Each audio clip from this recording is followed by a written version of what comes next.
आगे खबरों में बढ़ते हैं। विधानसभा चुनाव में प्रत्याशियों की तैयारी का जायजा लेने साधना खास मुलाकात कार्यक्रम के तहत साधना प्लस न्यूज की टीम पहुंची दरभंगा शहरी क्षेत्र, जहां पर महागठबंधन से वीआईपी प्रत्याशी उमेश सहनी से जो है खास मुलाकात की। हमारे ग्रुप एडिटर मुकेश कुमार ने। नमस्कार, साधना न्यूज में आपका स्वागत है। आज विशेष मुलाकात में हमारे साथ है बात करने के लिए उमेश सहनी जी। उमेश सहनी दरभंगा शहरी क्षेत्र से मुकेश जी की जो पार्टी है वीआईपी, उसके महागठबंधन के उम्मीदवार है और इनसे हम बात करेंगे। हालांकि कुछ दिन पहले जब इनसे बातचीत मेरी हो रही थी तो ये चुनाव लड़ने से इनकार कर रहे थे और कह रहे थे नहीं, मेरा चुनावी में सेवा करने का भाव तो है लेकिन लड़ने का भाव अभी नहीं आया है। और उस दिन भी मैंने कहा था उमेश जी आपसे कि नहीं जी, कि आप आइए, जनता आपको पसंद करती है। जी हाँ, मुझे याद है अच्छी तरह से। पर हम इस मूड में नहीं थे कि हम चुनाव मैदान में आए और चुनाव लड़े, लेकिन परिस्थिति जो पैदा होती है उसके हिसाब से आदमी को ढलना पड़ता है।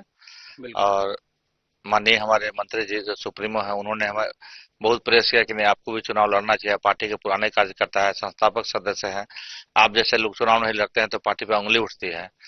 तो फिर हमने आपके जाने के बाद हमने भी चुनाव की तैयारी करनी शुरू कर दी थी और आपके स्टेज के माध्यम से जो आपका कॉन्क्लेव हुआ था उसी माध्यम से आपने मुझे आगाज आपने वहीं पर कर दिया था। जी हाँ, जी हाँ, जी हाँ, हमने उसी स्टेज के माध्यम से मैंने इसे चुनाव रणनीति का आगाज कर दिया था कि चलो हम भी अब चुनाव लड़ेंगे और दिखाएंगे कि कैसे चुनाव लड़ा जाता है और कैसे जीता भी जाता है।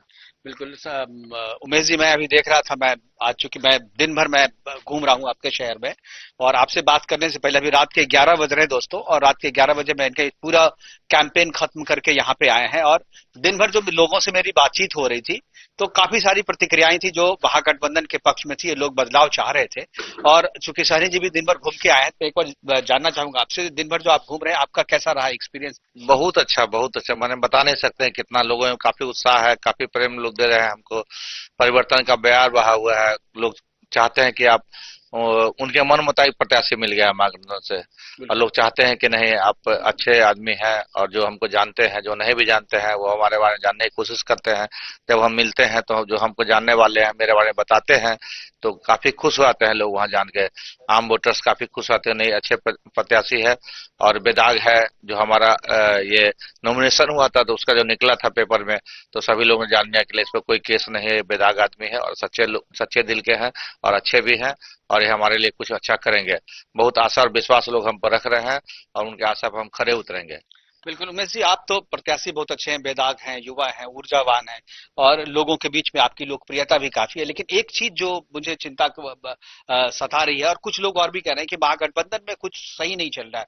आपकी सीट पे तो ठीक ठाक है लेकिन महागठबंधन में जो दूसरे नेता है वो कोऑर्डिनेशन थोड़ा नहीं हो पा रहा है। क्या आपको उस तरीके की चुनौती यहाँ भी आपको झेलनी पड़ रही है? नहीं, हमारे सारे लोग जो महागठबंधन के जितने भी साथी दल है, 6-7 लोगों का गठबंधन हमारा है, तो सारे लोग हमको कोऑपरेट कर रहे हैं। जैसे पान समाज के लोग हैं, चाहे आरजेडी के लोग हैं, कांग्रेस के लोग हैं, माले के लोग हैं, जो भी लोग हैं हमारे सब हमको मदद कर रहे हैं और सब हमारे लिए चुनाव लड़ रहे हैं।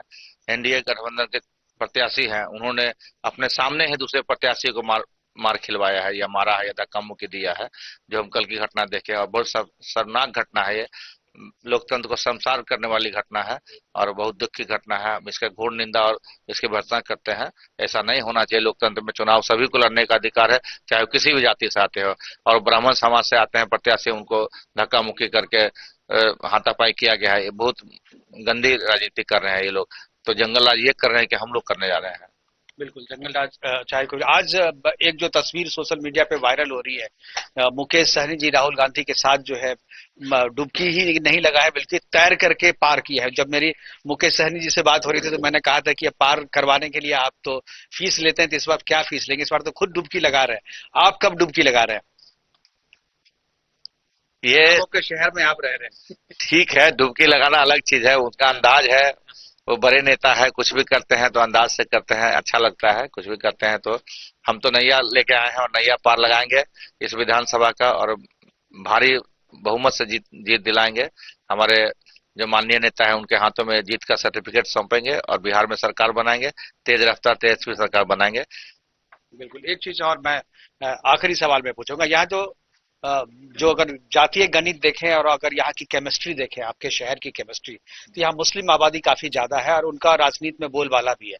तो मुस्लिम समुदाय का आपको साथ मिल रहा है, क्योंकि बहुत सारे इंडिपेंडेंट कैंडिडेट भी मैंने देखे कि मुसलमान कम्युनिटी से खड़े किए गए हैं। 2-3 कैंडिडेट है, 3 कैंडिडेट यहाँ से खड़े मुसलमान कम्युनिटी से, लेकिन उनका कुछ खास वोट बैंक नहीं है और सारे मुसलमान 20 साल से गुलामी की जंजीर में यहाँ बंधक पड़े हुए हैं ये एनडीए प्रत्याशी के अंदर में। तो वो भी लोग आजादी चाहते हैं कि हम लोग एकजुट होकर वोट करेंगे और हमारा अच्छा प्रत्याशी मिला है महागठबंधन से भी, तो अगर हम लोग एकजुट होकर वोट करेंगे तो हम इस जंजीर से आजाद हो जाएंगे, हम बंधन मुक्त हो जाएंगे, हम बंधक मुक्त हो जाएंगे।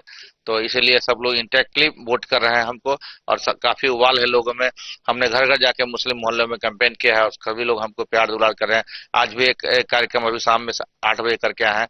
काफी संख्या में माता बहनें और नौजवान साथी और सभी जो गार्जियन लोग थे, काफी बड़ी संख्या में हमारा कार्यक्रम हुआ है और काफी स्नेह दुलार करते हैं हमको लोग कभी भी अपने से अलग नहीं समझते हैं। अच्छा, उनका काफी अच्छा रिस्पॉन्स है और सब लोग इंटेक्टली वोट कर रहे हैं हमको और जिता रहे हैं। आखिरी सवाल है, सही में आखिरी सवाल है कि जब जीत करके आप आएंगे तो सबसे पहला काम दरभंगा के लिए क्या करेंगे? सबसे पहला काम जो है यहाँ जो वाटर लेवलिंग का समस्या है उसको दूर करवाएंगे हम। थैंक यू उमेश सहनी जी हमसे बात करने के लिए। धन्यवाद। उमेश सहनी जी थे जो वीआईपी के यहाँ पर प्रत्याशी हैं दरभंगा शहरी की, और ये कह रहे थे कि ये केवल जब जीत के आएंगे तो केवल यहाँ की समस्या जो वाटर लॉगिंग की जो सबसे बड़ी समस्या है उस समस्या से ही निजात नहीं दिलवाएंगे, बल्कि इनकी सरकार भी बनेगी और सभी कम्युनिटी के का इनको समर्थन मिल रहा है। युवा है, ऊर्जावान है, पहली बार चुनाव लड़ रहे हैं और इनके जोश को देख करके और इनके पीछे जनता का जो समर्थन उनको देख करके लगता है कि इस चुनाव में महागठबंधन की नैया ये जरूर पार करवाएंगे। कैमरामैन राजकुमार गोस्वामी के साथ मुकेश कुमार, दरभंगा, साधना न्यूज।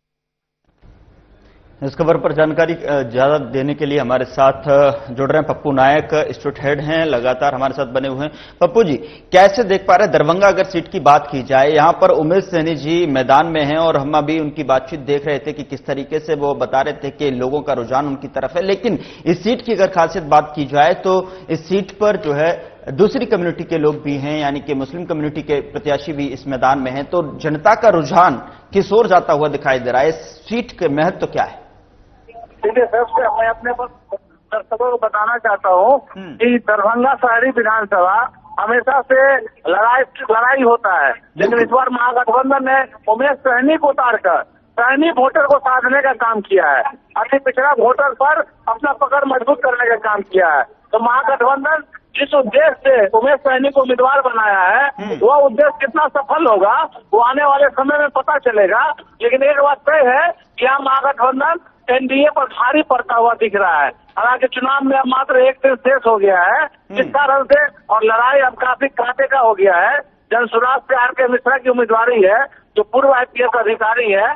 कुल मिलाकर देखा जाए तो पूरा कांटे का मुकाबला यहाँ दरभंगा शहरी विधानसभा में हो गया है। बिल्कुल, बहुत बहुत शुक्रिया तमाम जानकारी पहुंचाने के लिए पप्पू। जिस तरीके से हमारे साथ स्टेट हेड हमारे साथ बता रहे थे कि किस तरीके से, और बातचीत भी हमने उमेश सहनी